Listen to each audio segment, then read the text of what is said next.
Discouragement is a feeling, an emotion. What causes feelings or emotions?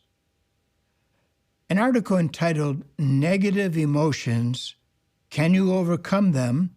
Was published in the October 8th, 1992 Awake. This article didn't discuss serious cases of depression that may have a medical or physical cause, such as a disease, a reaction to toxins, medications, nutritional deficiencies, allergens, hormonal problems, or bipolar disorder. Rather, it discussed how to overcome moments of discouragement like the temporary day of distress mentioned in Proverbs 24:10. Under the subheading, We Can Control Our Thinking, it stated this: Many who work in the field of mental health maintain that our feelings are caused by our thoughts. It's been said that you cannot experience a feeling without first experiencing a thought. So then, feeling discouraged isn't always the situation that we face, but the negative thoughts that we have about the situation. The first step, then, in fighting discouragement is to identify the negative thoughts. Sometimes we say that we have a train of thought. It means we have a series of thoughts that lead to a certain conclusion or destination, if you will. Now, imagine yourself getting on a literal railroad or subway train. Soon you realize you're on the wrong train. It's taking you to a place you do not want to go to. What do? Do you stay on the train all the way to the wrong destination? Of course not. No, you get off that train at the very next station. But what do you do next? You switch to the right train.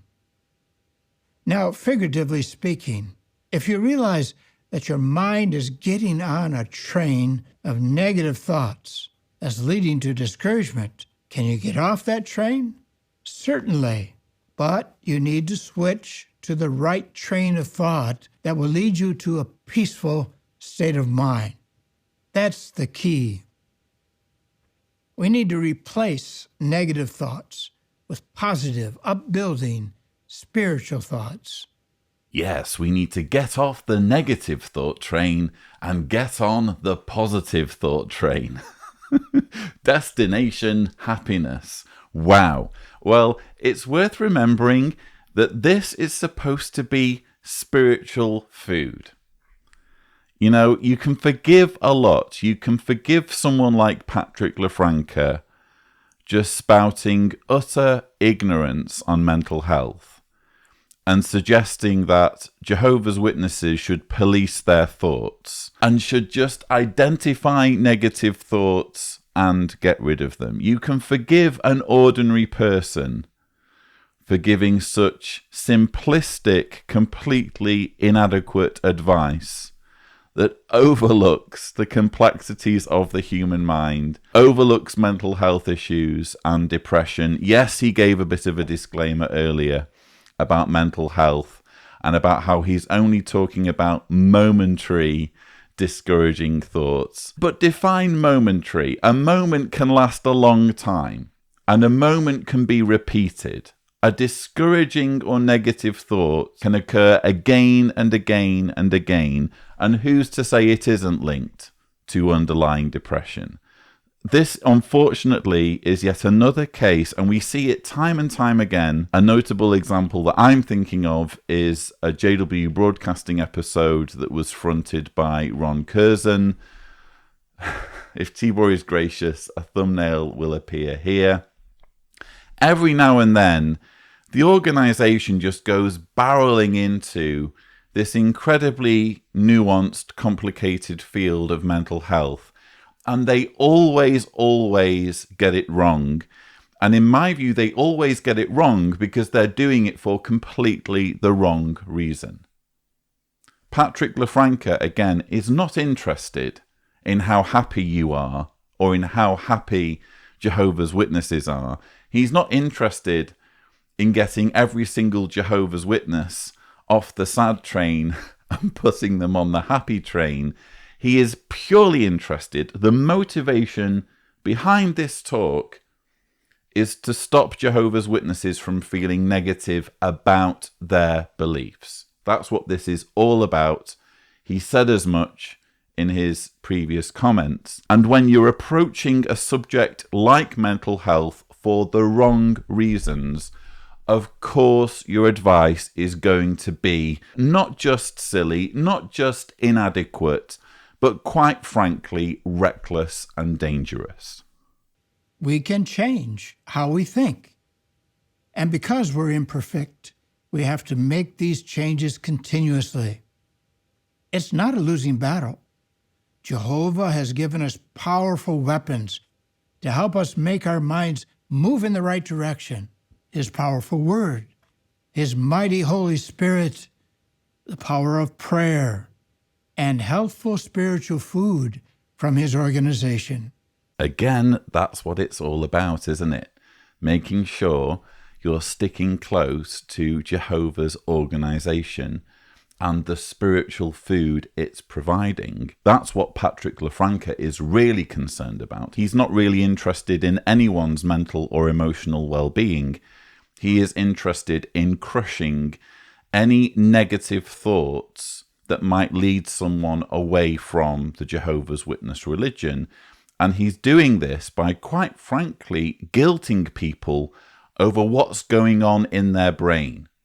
And this is a recurring theme in Jehovah's Witness propaganda. This idea of thought crime, this idea of having the wrong thoughts, which if you think about it is just so Orwellian. How can you really control how the synapses are firing in your brain? Why is that something you should even be required to control? Your brain's going to do its own thing.